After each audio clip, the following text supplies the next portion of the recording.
When the pump gets full, it comes on, but you'll see the red alarm light will come on shortly. There it goes. Basically, there's too much dirt inside the pump.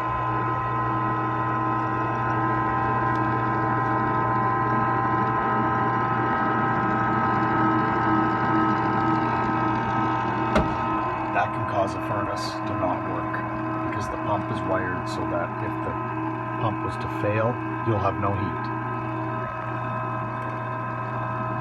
This one needs to have the pump cleaned, as well as the furnace. See all the dust around the door? That's inside the furnace as well.